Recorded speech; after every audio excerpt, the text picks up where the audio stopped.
We are all slaves to our phones. We love to rationalize we are not, we only doing things that we have to do on our phones. And then we catching ourselves on scrolling through Instagram or scrolling through TikTok because we're looking for dopamine spike. That's all it is actually. There is thousands of people working, people who's building up, they got specific department that they are only responsible for keeping your attention on the app. I'm not sure if you've seen, but if you are on TikTok and you're trying to press exit button, whatever phone you've got, it won't let you get out. First of all, it's gonna show you another video and you have to press exit again and then you're gonna exit. So it's kind of a strategy through TikTok. There might be something else you might see and it might trigger your dopamine, so you're gonna keep scrolling. It's so obvious, but we are very blind to these small tricks that this massive company using against us to keep us on our phone. But okay, that was a very long introduction. So today I'm gonna share with you the 5 practical tips that I used to stop being slave to my phone. I heard this quote one day that you cannot get the time back you wasted, but you can stop wasting your time now. And I'm paraphrasing. It was kind of like that, okay?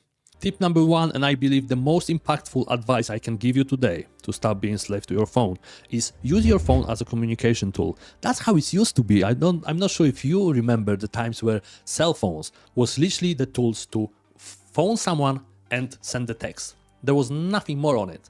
But now obviously we are more advanced in tech. We've got our favorite movies on our phone, so we can watch the movie, even adult ones. I'm kidding. Or am I not? No. Anyway, we can scroll through Instagram. We can see how happy life people has around us, actually. We can see what Elon Musk just put on X while sitting on the toilet. All this stuff we can do effortlessly. We don't even have to move our asses from the couch. And that's why we're actually doing it. We're doing it from boredom because we got nothing to do. And the first thing in our mind is, let's get us some dopamine so we can scroll through all these beautiful things that looks like we never could afford or achieve. But at least it's gonna give us feeling that we actually in these beautiful places or we are in this beautiful scenario. Instead of using our phone as our TV, laptop, tablet, whatever, we can actually uninstall every single app from our phone. And when we wanna go on Instagram, you have to go and access your Instagram account only on a laptop. If you want to watch a movie, your favorite movie, not adult ones, you have to actually watch it on TV. If you want to check your emails, go to your tablet, go to your laptop, sit on your desk, sit on your chair, and do that. I can promise you, I'm doing 70% less of this what I used to do on phone. I'm not checking social media as often. I'm not watching as many movies as often, because I made it hard to attain actually. The second tip I actually want to give you is set up the time limit on your apps. Most of the phones nowadays have the built-in option to put the time limit on your apps. Every single phone has it. I'm gonna show you how to do it. So I'm gonna show you the easiest way how you can set up the timer for your apps, okay? So you have to go to the settings. In the setting tabs, we're going down to digital well-being and parental control, I believe. I'm looking on my phone, so what's up there? And then we're looking for the tab which says app timers, okay? If we're gonna go in the app timers, then you can choose every single app you actually got access on your phone, which is obviously what you probably gonna do is you wanna limit Instagram, you wanna limit YouTube, or you wanna take actually small steps and just set time on only one app for now. And after a week, you might add another app and another app. So what you have to do, you choose in your apps, and then you're setting up the timer how many hours or minutes per day you are allowed to use, okay? And it's not as hard. I know it's pretty small step, and you can really do it very slowly, like setting up only one app on the timer per day. And after weeks or days, you can add another app for it. Another half an hour, another app. It was really impactful on my life. You start doing the things you're supposed to do actually, not what you wanna do. Sometimes we're getting really hooked on this, especially social media apps, that we forgetting about the existence of other people. That what happened to me. And that was very bad when I look back and I connect the dot. That's was really massive mistake in my life. Tip number 3 is create tech-free zones. What I mean by that is you can create specific situation that you are not allowed to have a phone on you. For example, you might have a rule, as we've done in our house, that we are not allowed to have a phone while we're eating dinner. We used to have our phones with us while eating dinner and everyone's scrolling or doing some stupid things on phone. And you actually wasting so much potential time to discuss anything with your spouse, with your wife, with your kids. And I'm talking from my own experience. I believe that we wasted so much time and so much potentially good time to spend together. Another example might be you are not allowed to have a phone in the bed with you. And this is what we've done. And that's so good, man. Because I realized how a phone impacting my sleep. The blue light that actually creates from this phone screen really impact the way you fell asleep. You might fall asleep way later than you think. Your brain is so active while you're scrolling because you, as I said, you're providing these dopamine spikes to your brain. And you might think, I'm not tired yet. But it's not that you are not tired, you're just too excited.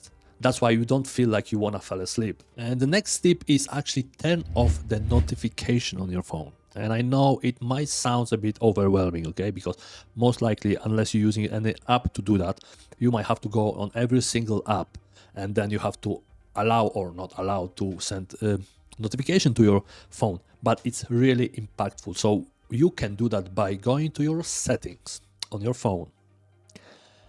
Then you're gonna scroll down to the apps setting.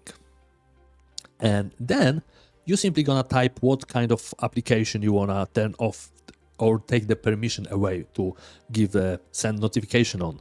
So you taking, for example, Instagram, you not allowing Instagram to set you notification anymore. It's simple as that, and probably you're gonna have a couple of these applications, so probably like newses and social media, maybe some other application you've got, but it's so useless. But let me tell you that when you are not even using your phone, it's so tempting to use. But even if you're not using your phone, and then you got these beeps or vibration or notification just popping in, and you just distract yourself from something important you're doing.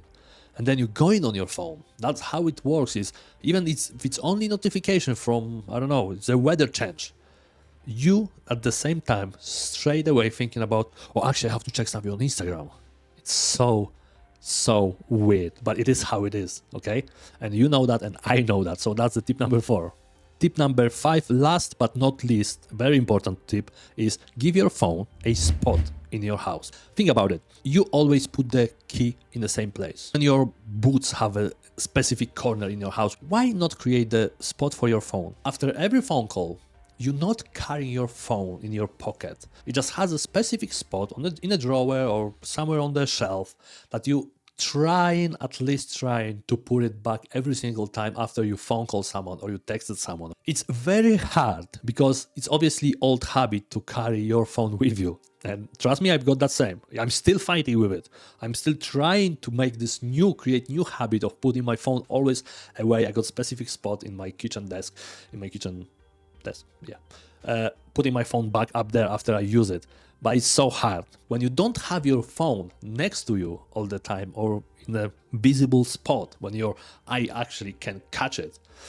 You are less tempted to actually use your phone. So this is these 5 tips you can actually use in your life, which is uninstalling the unnecessary application. Unnecessary is a key in this sentence, okay? Setting up limits for the specific application you overuse from out of boredom, creating tech-free zones, turning off notification, and creating a specific spot in your house to put your phone down. You don't have to do every single one of these tips at specific time, okay? You can just apply every single tip in a specific time in your life and see actually which tip will be most impactful for you. I'm not saying every single tip gonna help you a lot, but I'm definitely sure that you can actually take at least one of these tips, and if you're gonna follow it, you will definitely decrease the time you're spending on your phone. And now, if you found this video useful for you, please leave the comment and tell me if actually you even thinking about using any of this actionable tip. And if you already did, tell me how that impacted your life. Or maybe you got any other tips that might help me to actually decrease the time I spend on my phone. You are more than welcome to leave the comment and subscribe button if you want. No pressure. Stay safe and have a good day.